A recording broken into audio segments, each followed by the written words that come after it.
nombre del Ateneo queremos agradecer muchísimo la presencia de José Miguel Paya Poveda. Para nosotros es una satisfacción, un orgullo el que hoy estés con nosotros. Yo quiero decir que desde el primer momento que contacté contigo, porque esta conferencia tenía que haberse impartido en mayo pasado, que ya ahí sí que estaba todo confinado, pues nada más contactar con él, se puso a mi disposición. La conferencia titulada Estudio de la obra del pintor Vicente Poveda y Juan. Referencia Sargent, John Singer Sargent, un pintor americano que vivió en Europa, pintó 900 óleos. Con 70 años de vida pintó 900 óleos y 2000 acuarelas. Por ejemplo, Madrazo, Federico de Madrazo, a quien me referiré, sabemos que hizo 500 retratos al óleo, en una vida también larga. Por ejemplo, Mariano Fortuny, que también trataremos brevemente, pues en una vida desgraciadamente muy corta, pero pintó cerca de 200 óleos y muchos dibujos. De Martín Rico se guardan 3.000 dibujos entre el Prado y la Hispanic Society de Nueva York. Por lo tanto, yo calculo que Poveda deben haber, por el mercado, deben haber en residencias particulares por lo menos 1000 cuadros. Si conocemos 100, quiere decir que conocemos el 10% de su obra. Y esto nos dificulta su estudio, porque, lógicamente, yo puedo decir, Poveda no hizo ningún cuadro orientalista, siguiendo la estela de Fortuny. Pero claro, si de 900 cuadros no conozco ninguno, a lo mejor tiene 50 cuadros de tema marroquí. Dicen que saben ustedes que son prototípicos del autor de Reus, que siguió, como luego veremos. Y también tenemos otro problema, y es que la mayoría de las obras no están fechadas. Hay algunas que sí, que pone Roma, 1800 no sé qué, otras por su proyección que presentaba concursos, sabemos más o menos la fecha, pero la mayoría no. Por lo tanto, podemos suponer una evolución en su estilo, pero nunca podemos estar seguros porque no llevaba o no nos consta la existencia de un cuaderno, como por ejemplo el que tenía Martín Rico, que apuntaba cada cuadro que hacía y vendía, lo apuntaba, y por eso se conoce su obra al detalle, cuántos cuadros pintó en cada momento, lo que le pagaron por ellos. De Poveda, si existió algo así, lo desconocemos absolutamente. En realidad conocemos, yo he preparado 91, hay fotos de 91 cuadros. Hay otros que se supone que se atribuyen a Poveda, y hay otros que sabemos el nombre, una veintena, sabemos el nombre, pero no tenemos ninguna foto, ningún dibujo de los mismos. Pero en cualquier caso, como muy bien ha dicho Cochi, estaríamos en el centenar, poco más de centenar de cuadros. No conocemos, por ejemplo, pues una de la copia de Juana la Loca de Pradilla, sabemos que la envió a la Diputación, y en un libro José R. Pérez Gil dice que se ha perdido. ¿Cómo se puede perder una obra de 1,5 metros, 2 metros en una Diputación? Claro, la envió en el siglo XIX, con todos los acontecimientos históricos que han tenido lugar a lo largo de estos años, pero se ha perdido. Y tenemos ignorancia de obras que, por ejemplo, sabemos que fueron hechas y no hemos tenido acceso a la misma. ¿Cuál es el estilo de Poveda? El estilo de Poveda es el estilo de su época. Es un pintor historicista, luminista, costumbrista, pintor de género, y tiene una obra de realismo social, a la que me referiré in extenso. Adrián Espí, que es la persona que yo creo que más ha potenciado el conocimiento de Poveda, en una obra que se llama Pintores alicantinos, editada por la Diputación, dice lo siguiente: prolijo, fácil y cómodo en la tabla o el lienzo reducido, sus temas eran apreciados de marchantes y coleccionistas británicos y españoles.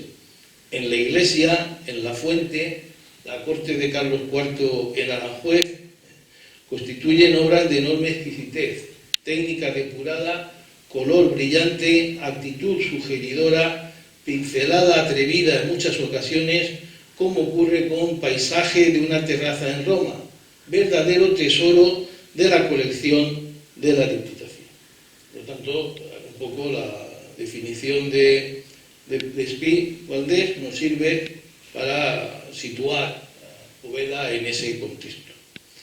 Yo quiero, antes de empezar a ver cuadros de Poveda y explicar algunos de ellos, recordar también una cuestión muy importante, y es que para conocer un pintor, un artista, tenemos que saber para quién pintaba, es decir, quién compraba estos cuadros. Como ustedes saben, porque seguramente lo habrán leído en algunos de los artículos que hemos publicado, pues los clientes de Poveda eran clientes fundamentalmente burgueses que viajaban por Italia, los llamaba el Grand Tour, muchos británicos, muchos americanos, algún alemán, pocos franceses, sobre todo británicos y norteamericanos, y dentro de ese viaje que hacían una vez en la vida a Italia, porque entonces era muy problemático, los viajes se hacían en barco, luego en tren, había que visitar Venecia, había que visitar Roma y probablemente Nápoles, y adquirían, porque eran personas de muchos recursos, y adquirían obras de arte para luego embellecer pues, sus grandes mansiones de Oklahoma, de Nueva York o de Londres. Lo que quiere decir que esto condiciona, si uno pinta para iglesias o pinta para conventos, pues hace un tipo de cuadros. Si, por ejemplo, Velázquez pinta para el rey, pues hace cuadros diferentes que Murillo, que pinta para un convento. Es decir, que está muy condicionado la obra del artista por el mercado. Y en el caso de Poveda, que era un profesional que tenía que vivir de sus manos, pues lógicamente esto le condiciona totalmente. Esto tiene una cuestión o un efecto negativo, y es que el pintor no siempre hace aquello que le gustaría, pero como tiene que comer, por decirlo con brusquedad, pues tiene que hacer aquello que tiene venta, aquello que tiene clientes potenciales. ¿Quiénes son los maestros de Poveda? Voy a pasar brevemente para que veamos algunos de estos maestros y veamos cómo Poveda recepciona en su obra el influjo de estos grandes maestros. No quiero compararlos con Poveda, pues sería injusto, pero sí que quiero que se den cuenta cómo la obra de Poveda no desentona, aunque obviamente vamos a ver algunas de las mejores obras del siglo, pero la obra de Poveda no desentona de la obra de estos maestros. Era un profesor, un maestro de maestros, empeñado en que un buen pintor tenía que hacer bien los retratos. No podemos ignorar que esta pintura de historia es una pintura que viene de atrás, que viene del mismo Goya, adaptaciones del pensamiento liberal que decoraron estos edificios de las Cortes en la época en que el liberalismo edificó estos edificios y exaltaba esos ideales. También el famoso testamento de Isabel la Católica de Rosales, que sabemos que convivió, que era mayor, convivió con Poveda en Italia, o Emilio Sala, como lo he traído, la expulsión de los judíos, y sí que he traído, porque hay una relación personal que todos ustedes conocen, también lo ha dicho, creo que lo ha dicho Conchi, a Pradilla, director de la Escuela Española en Roma, en la que Poveda había estudiado, y luego de Roma se vino a Madrid para dirigir el Prado. Y luego pues otra obra que todo el mundo identifica, que es La rendición de Granada, tiene algo de las lanzas de Velázquez, y aquí pues ven ustedes los Reyes Católicos, Bandiel es una de las imágenes más reproducidas sin duda de la historia del arte. Pero la gran influencia de Poveda, aparte de la pintura de historia, es Mariano Fortuny. Mariano Fortuny nació en el año 38 del siglo XIX y murió en el 74. Quiere decir que fue un hombre que falleció en plena juventud, cuando estaba en su mejor momento pictórico, y abrió caminos a la pintura que transitaron muchos autores, entre ellos sus propios contemporáneos, de sus propios amigos que iban a pintar con él a Granada o en Roma, y por supuesto todos los que como Poveda vinieron detrás. Esta es una de las obras que condicionan la obra de Poveda, es un casacón, lista de estampas, como pueden ver las características de estas pinturas, son ambientes lujosos, 100.000 francos de la época de mediados del siglo XIX, una auténtica fortuna, fue la vicaría. Para firmar de testigo, los novios que están firmando para casarse o después de haberse casado. Objetos lujosos, una pintura que, repito, fue un triunfo incluso económico aplastante y que se estuvo imitando, copiando durante décadas. Autores como Sánchez Barbudo, amigo de Poveda, Pinazo, Pradilla, el propio Pradilla, el propio Martín Rico, al que me voy a referir ahora, pues se introdujeron en este tipo de pintura porque se vendía, porque el éxito de Fortuny hizo que los coleccionistas la demandaran y los marchantes se la pedían a sus pintores.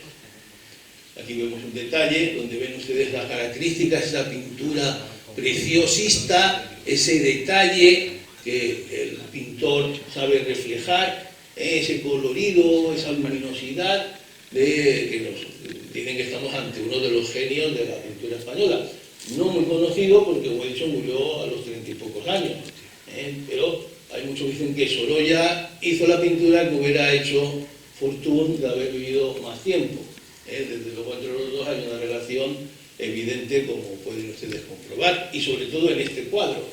Si yo les pongo este cuadro sin título ni nada, yo el primero, cuando lo vi, yo dije, pues esto es Sorolla, los niños de la playa de la Malvarrosa, o de la playa de Altea, que tan famoso le han hecho a Sorolla. Pues no, esto está hecho como 30 o 40 años antes de la obra de Sorolla, y es Fortuny, un niño en la playa de Portici, que es una playa de Nápoles, en Portici.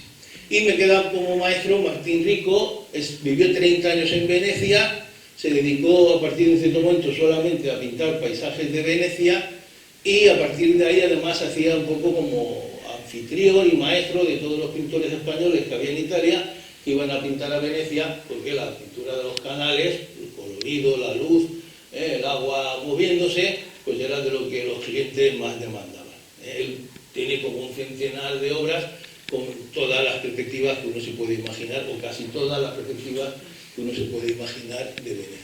Un retrato impresionante, sobre todo teniendo en cuenta que es un retrato que hizo Poveda, aunque no está fechado, muy joven. Este hombre puede tener unos 60 años, este hombre falleció a finales de siglo, por lo tanto cuando Poveda lo pinta pues puede tener 20, 25, 28 años, no más. Y es más o menos, consideramos, o considero yo que es más o menos contemporáneo del agricultor que tiene la caja de crédito. Quiero que se fijen sobre todo en los detalles. La Gran Cruz de Isabel la Católica, como el pintor la representa con pinceladas bastante sueltas, que va acompañada del lazo, de la banda, perdón, de Isabel la Católica. Fíjense en una serie de detalles que nos dicen que estamos ante un gran pintor, aunque sea muy joven. Primero, no hay nada detrás. El representado está en el aire, con un fondo oscuro. Eso se llamaba la manera velazqueña, porque Velázquez lo hacía así, y desde Madrazo también se retoma y se hace así. Por lo tanto, no hay perspectiva ninguna. Tiene que ser la luz la que cree el sentido de la profundidad. Esto es difícil, porque es más fácil poner una ventana detrás que da imagen de volumen. Luego quiero que se fijen en el virtuosismo en algunos detalles. Por ejemplo, los cristales de las gafas. Esto es muy fácil de ver en la realidad, pero pintarlo, pintar algo que no existe o algo que no se ve, pero que se ve, Poveda, porque fue presidente de la Diputación y hubo alguna relación entre la beca que obtuvo y la intermediación de este ilustre monovero. Don Ciro, hay una caenada de Don Ciro, como ustedes saben, que era una cinta de este señor, pero además nos da una imagen de la cual el hombre estará muy orgulloso, una imagen de un hombre que se sabe importante, que aparece enérgico, que aparece poderoso, un hombre de su época, un hombre que tuvo esa condecoración en los años 70 y luego en la restauración calnovista pues también jugó un papel importante. Sin embargo, el retrato de su esposa, en mi opinión, está un poquito menos logrado, de ese crucifijo de oro, y segundo, su nivel social. Un nivel social elevado en la mujer de un hombre de alta posición, y le ven ustedes las joyas. El otro autorretrato que sí que conocían, un óleo que ahora veremos, y la dama con el collar, son acuarelas y se ve también lo que estamos diciendo, como también en la acuarela, donde sin cabe aún es más difícil, como hemos visto antes al hablar de Fortuny, también el pintor es capaz de transmitirnos la psicología del personaje, en el caso de la dama con su collar de perlas, en la sinfonía de blancos que supone ese vestido, lo cual implica también una dificultad añadida. En Alicio, y lo vemos en toda su gama cromática, dando esa sensación de profundidad. Fíjense que siempre los fondos a la velazqueña